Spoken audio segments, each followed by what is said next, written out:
Seminario sobre Husserl.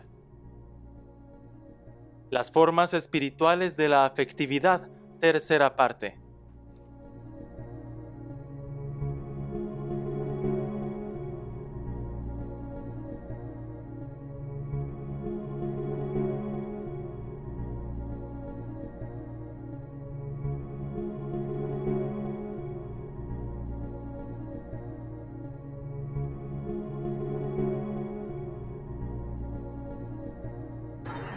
Vamos a ver, para hablar de esto, recapitular nada más rápidamente lo que vimos en la otra clase.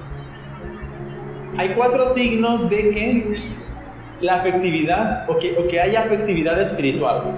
No que toda la afectividad es espiritual, ni que todo lo espiritual es afectivo, sino que hay una afectividad espiritual. Con esas 4 propiedades. Primero, que la relación entre lo que ocurre y el afecto no es una conexión causa-efecto, sino que es una conexión significativa. ¿Eso qué quiere decir? Que se da cuando la persona es consciente de la esencia o significado de lo que está sucediendo. Segundo punto, esto es algo libre.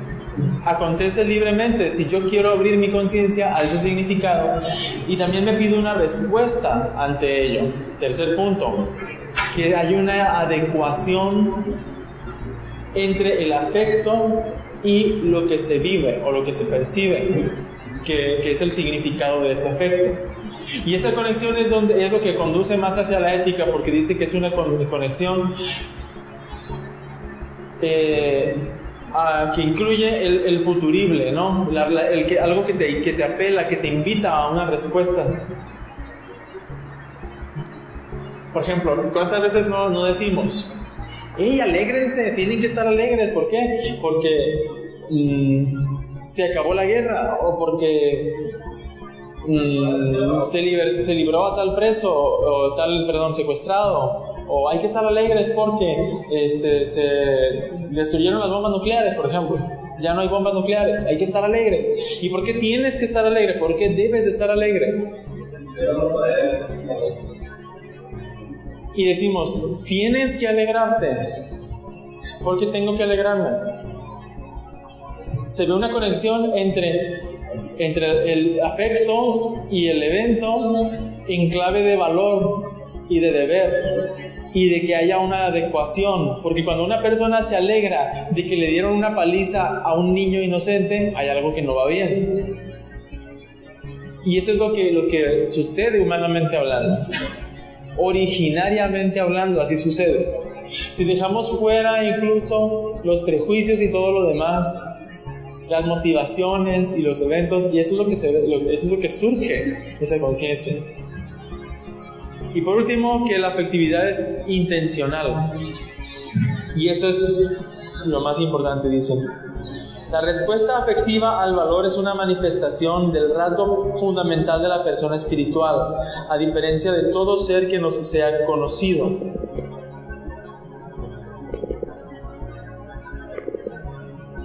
A diferencia de todo ser que nos sea conocido.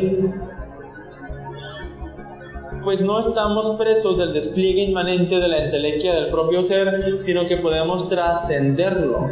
Ser persona es ser con. Ya había leído esto en clase. La trascendencia en que conspiramos con el objeto, nos atenemos al objeto, distingue la respuesta afectiva al valor de todas las demás tendencias puramente entelequiales que la filosofía tradicional llama apetito.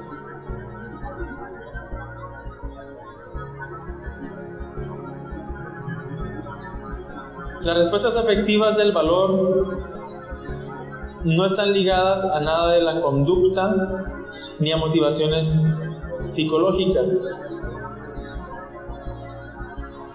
Las respuestas afectivas ocurren libremente, ahí donde se cruzan el entendimiento y la voluntad en su raíz. Tú hablabas de la sindéresis. en alguna antropología más clásica o que continúe lo clásico, como puede ser la de Leonardo Polo, ahí te pueden decir que estamos hablando aquí de la sindéresis. No en el aspecto de hábito de los primeros principios prácticos, sino sindéresis como luz iluminante de todas las facultades, de todo lo que es la subjetividad. La sindéresis es conciencia, o sea, la palabra sindéresis significa conciencia.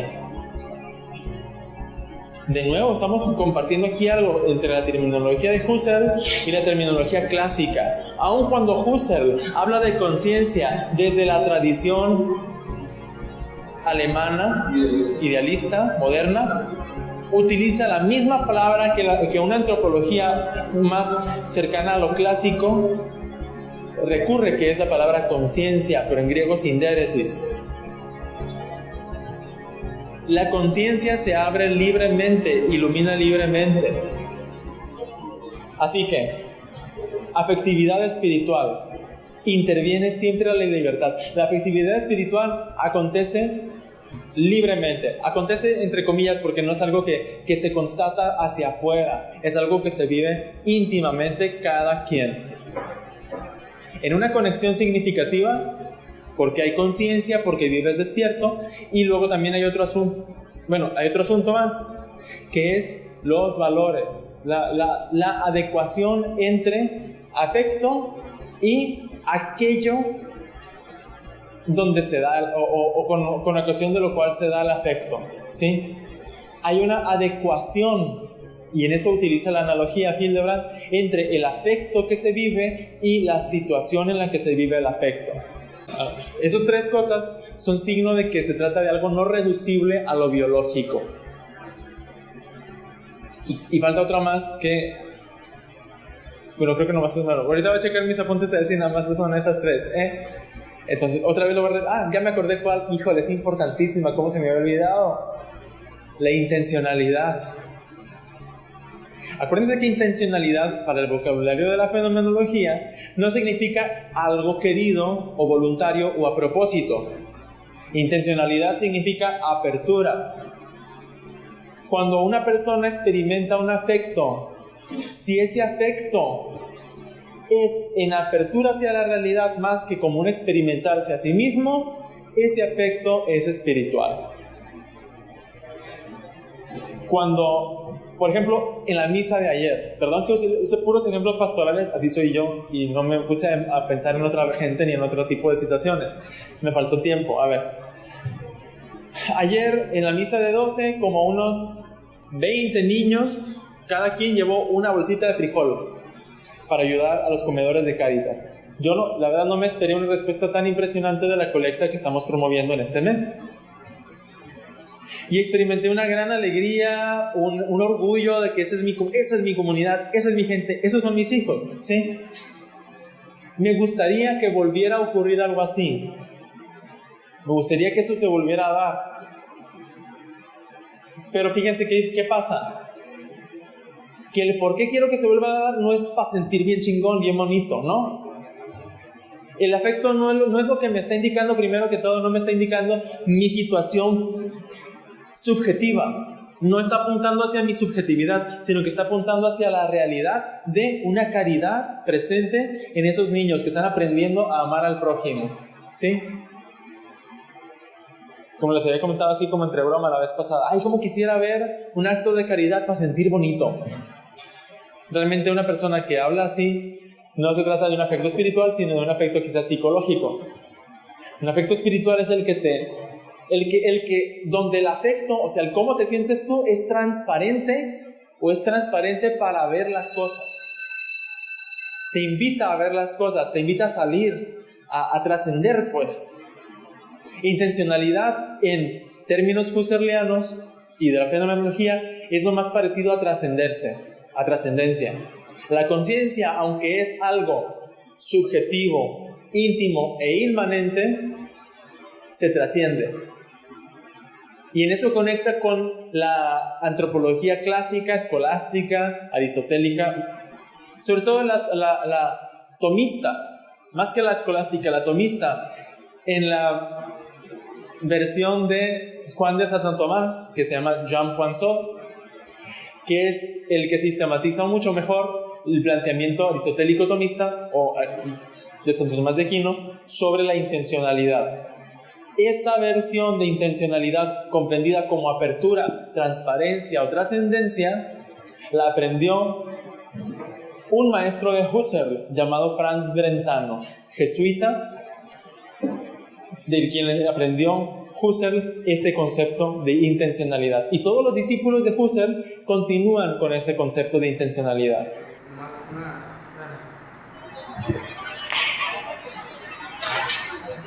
20 minutos es lo que tengo.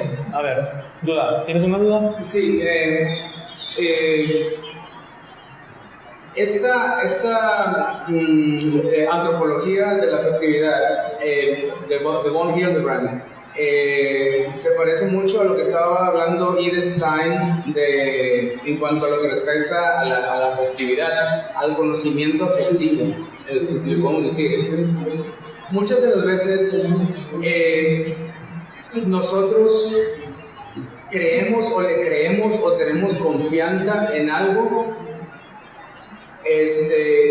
pero no sabemos la causa. Ajá, sí. Pero no sabemos la causa. Entonces se nos puede decir, eso es lo que tú crees, eso es lo que tú confías. Como no conoces la causa, no conoces el because, es irracional. Se puede argumentar bajo esta antropología afectiva que no necesito causa porque tengo la vivencia afectiva. ¿Se puede? Es muy buena pregunta. Lo que sucede aquí es eso, que lo que está intentando von Hildebrand es precisamente validar esa otra vía, porque se había asumido que lo únicamente humano, coherente, civilizado, racional o espiritual es aquello en lo cual yo, por mi inteligencia, logro articular en términos de causa-efecto. Y aquí hay otra dinámica, si cabe la palabra, hay una dinámica distinta a la causal, y es la de la libertad, que no es en función de una conexión necesaria de causa y efecto. Incluso hasta los filósofos escolásticos hablaron de causa libre, pero en sentido análogo, porque ellos no tenían tal vez ese complejo estudio de la subjetividad que se lo debemos en Occidente, a quienes les debemos el mejor estudio sobre la subjetividad, nos guste o no nos guste, es a la filosofía moderna y más a la filosofía alemana, para mi punto de vista. Aun cuando los ingleses y los franceses han hecho cosas extraordinarias, pues pregúntale a todo el racionalismo y al empirismo, el idealismo alemán, vaya que profundiza en lo que es la subjetividad, en lo que es el objeto y el sujeto, y también en cómo el sujeto tiene es como esa fuente de respuesta no causada, pero no porque sea incausado, sino porque es causa para sí mismo. La antropología clásica habla al respecto también, nada más que en este aspecto lo que profundiza la filosofía moderna, y en concreto la de Husserl, es en el papel que tiene la conciencia sobre este asunto. La libertad, cuando no tenemos en vista la conexión entre conciencia y libertad, la libertad queda como una pura fuerza espontánea, comparable con la voluntad de poder, comparable con la espontaneidad, comparable con la irracionalidad, con el voluntarismo. ¿Sí? Salud. En este caso, la conciencia es apertura o transparencia hacia las cosas, y entonces la afectividad espiritual es una vivencia que me abre a las cosas, y no en términos de causa-efecto ni de análisis causal, sino quizás, no sé si se ha permitido en términos fenomenológicos, como coexistencia. El mismo von Hildebrand utiliza esas palabras. Es la expresión de que quien coexiste es un sujeto, un espíritu encarnado. La afectividad es eso, es una prueba de que se trata de un espíritu encarnado. Y ser espíritu encarnado implica de que ¿sientes gusto de ser sacerdote? Sí. Ah, entonces eres un pinche hedonista. No, no es eso. Sino que se hace con gusto porque soy encarnado. Tengo la facultad, la capacidad de vivir y vibrar con lo que vivo. Es lo que dice la voz de Lucas. ¿Cómo? Es lo que dice la voz de Lucas. Sí. Ramón Lucas hace una síntesis de la antropología clásica con todo esto de fenomenología, existencialismo y personalismo en el libro que él tiene, que ustedes estudiaron, ¿no? De antropología. Antropología, problema bioética. Un espíritu en el mundo. Déjenme abrir el documento aquí de la script. Si nosotros interpretamos la respuesta afectiva al valor como un acto de voluntad, dice Hildebrand, desconocemos su específica esencia. Y esto pasa precisamente con la más central de todas las respuestas afectivas al valor. ¿Cuál creen que es el ejemplo mejor máximo de respuesta espiritual o afectiva o respuesta afectiva al valor? ¿Cuál es el mejor ejemplo de un afecto espiritual? Que incluso se pide que sea un afecto espiritual si se trata de seres humanos. Que se dé libremente. Pero ¿cuál sentimiento sería, o cuál, más que sentimiento, cuál respuesta afectiva? Que no es sentimiento, es respuesta afectiva, es consentimiento. Debe haber un sentimiento ahí. Estoy hablando aquí de una respuesta afectiva que debe tener un sentimiento. Por ejemplo, voy a hablar de la responsabilidad. Puede ser darse la responsabilidad con un sentimiento, afectivamente, ¿sí? La piedad. Puedo estar celebrando la Santa Misa afectivamente, con una respuesta afectiva, experimentando, como les dije hace ratito, paz, alegría, dicha, cariño, ¿sí? Todo eso. El acto humano, la respuesta afectiva al amor, que siempre se pide que sea afectiva, es el amor. Humanamente es así, originariamente es así. Los objetos de amor nunca son estados de cosas que aún no son reales, son más bien, ante todo, personas.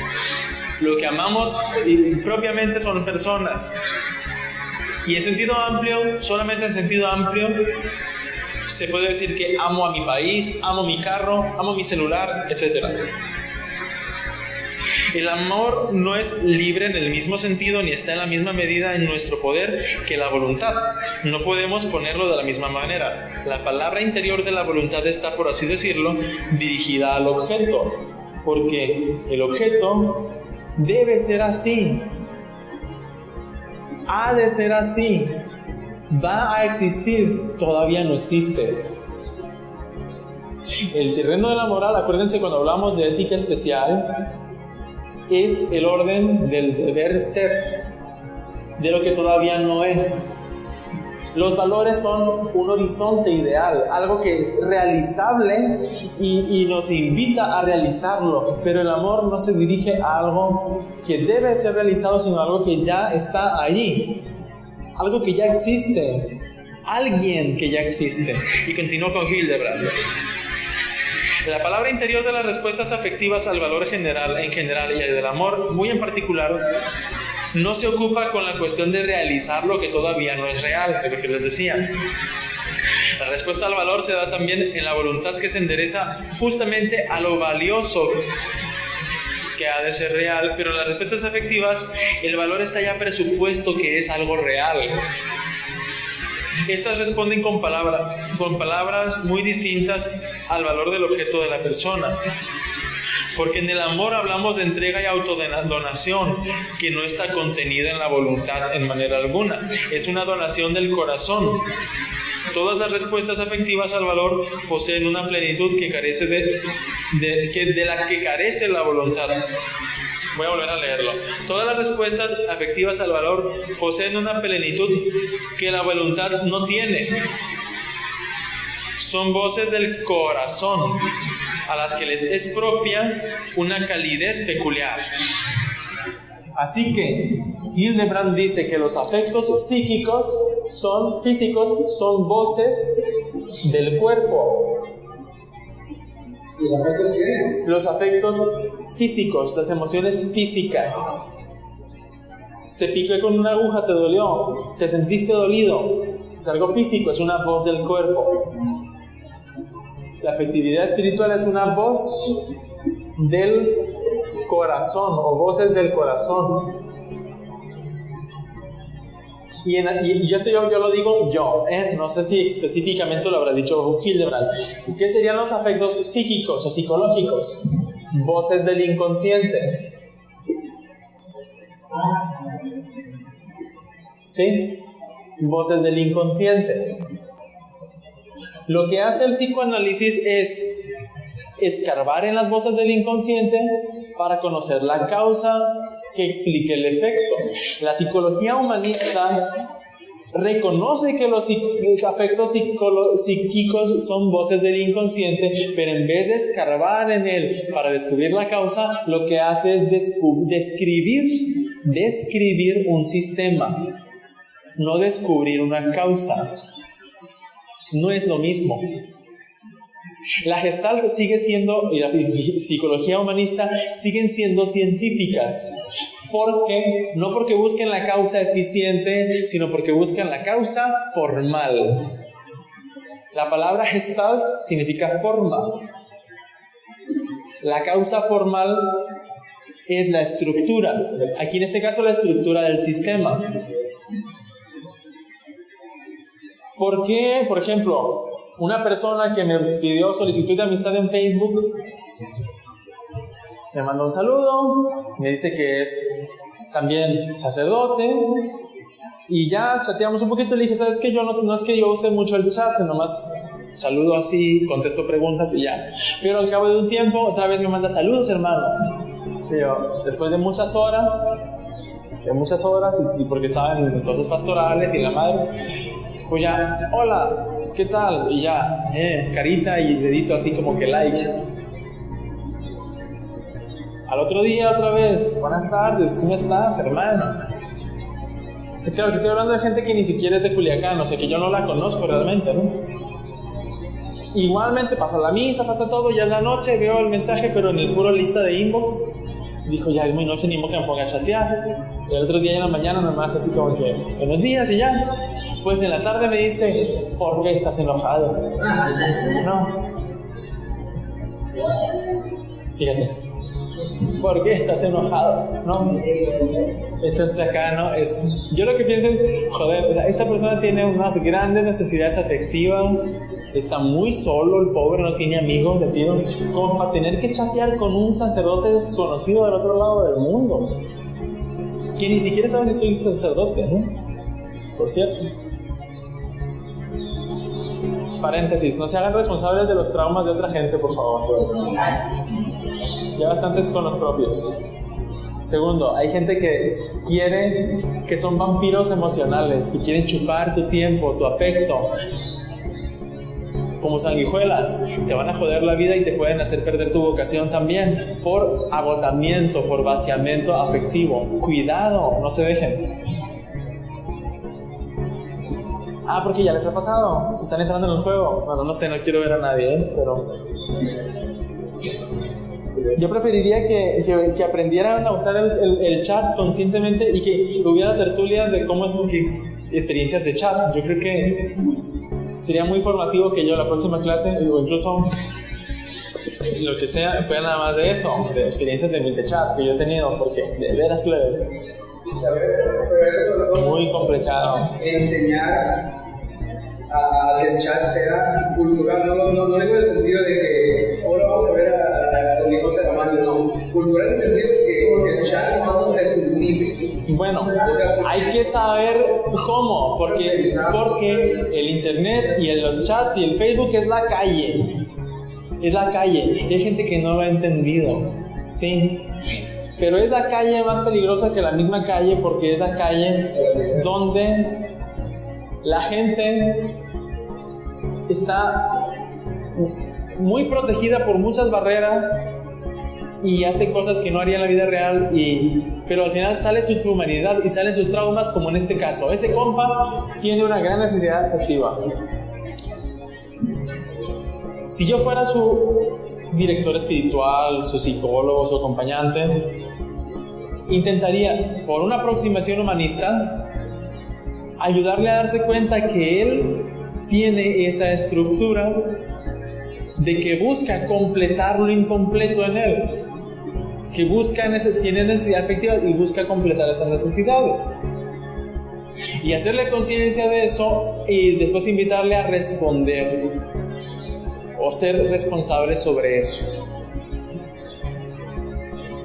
La escuela de terapia breve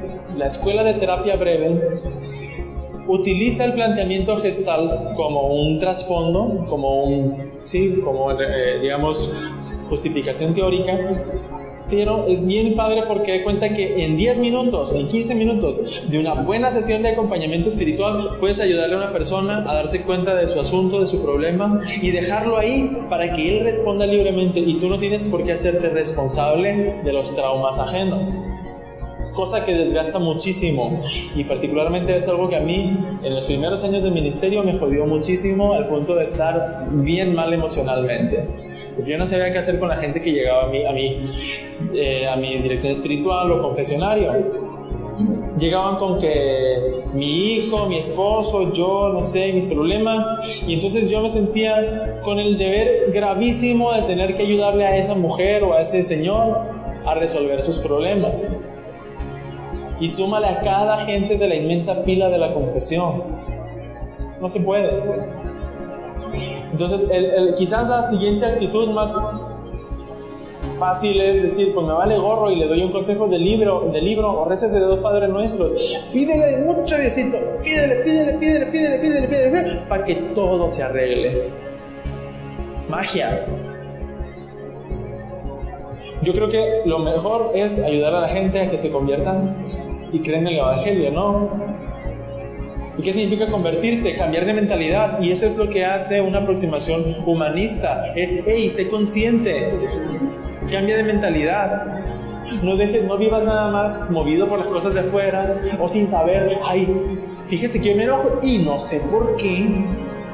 Y ya. No ocupas saber por qué, ocupas saber que te enojas. ¿Qué quieres hacer con tu enojo? ¿Se ve? ¿Qué quieres hacer cuando te enojas? ¿Qué puedes hacer cuando te enojas? ¿Qué sabes hacer cuando te enojas? Eso es... Independientemente de que es que yo me enojo porque cuando yo era niño me amarraban o me pegaban o nunca me hizo caso mi mamá, o yo era el menor de 4 hijos que siempre me patearon y por eso ahora soy pasivo, ¿cómo se dice? Pasivo, ¿cómo se llama ese tipo de personalidad? Pasivo y que son... no se llama pasivo agresivo, sino no me acuerdo. El caso es que soy así, yo exploto porque tengo muchos traumas. No ocupo saber tus traumas.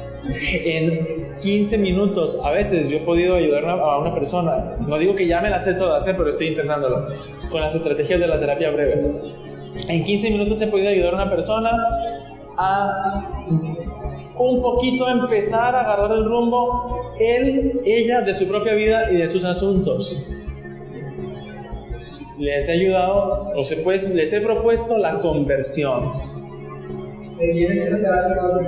Terapia breve la desarrollaron en Massachusetts, en el MIT, hace como 20 años. La escuela de terapia breve se llama. Escuela de terapia breve.